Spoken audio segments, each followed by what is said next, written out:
کوئی بھی اتنی جلد معاف نہیں کرتا، ماں بھی اتنی جلد اپنی اولاد کو معاف نہیں کرتی جتنی جلد بندوں کو اللہ معاف فرماتا ہے۔ بلکہ جو صغائر ہیں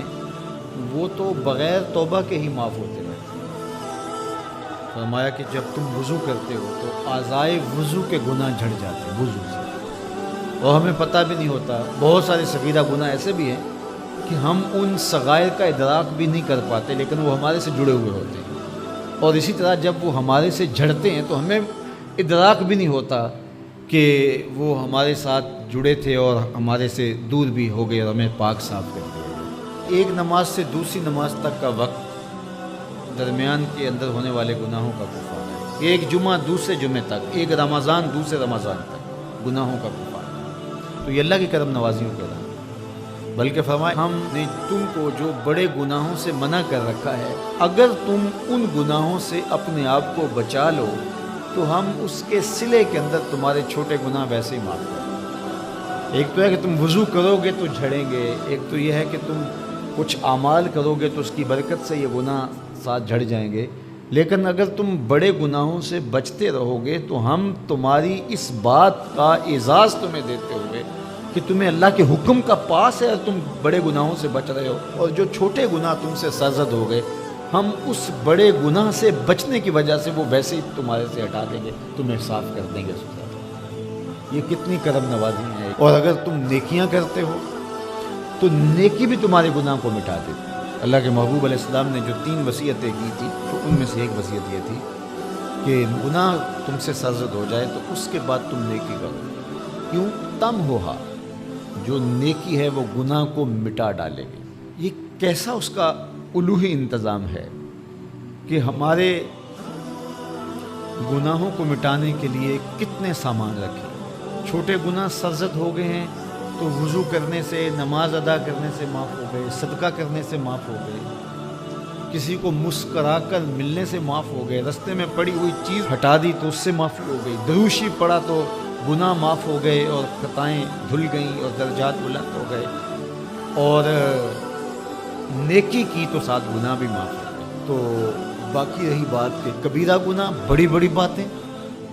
تو شرک سے بڑی بات تو کوئی نہیں ہے، سب سے بڑا گناہ تو شرک ہے، لیکن اگر بندہ توبہ کر لیتا ہے تو اللہ شرک کو بھی معاف کرے۔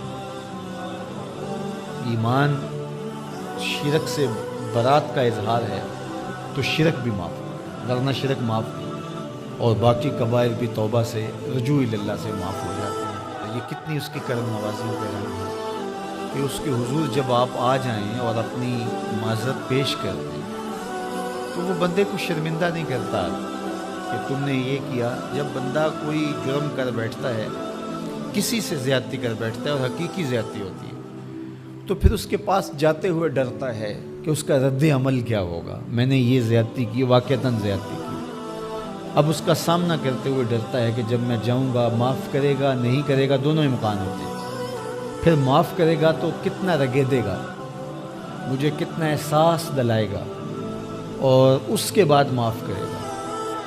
تو بندے کے قدم اٹھتے بھی ہیں اور کئی وسواس اس کے ساتھ جڑے ہوئے ہوتے ہیں کہ معافی ہوگی یا نہیں ہوگی، اور میری تذلیل ہوگی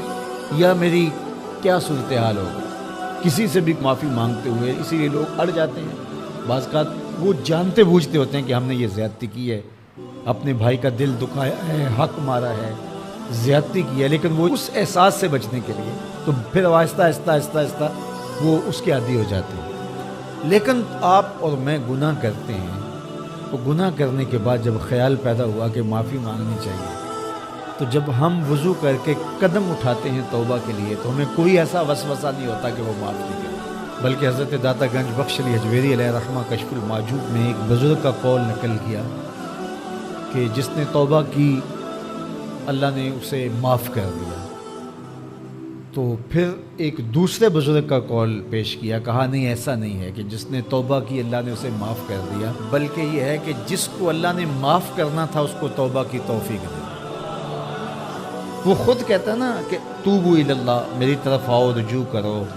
اور میری طرف آ کے اپنے گناہوں کی معافی مانگو، تو اللہ توبہ کے لیے بلا رہا ہے، تو جب بلا رہا ہے تو اس کا مطلب ہے معاف کر دیا تو بلا رہا ہے۔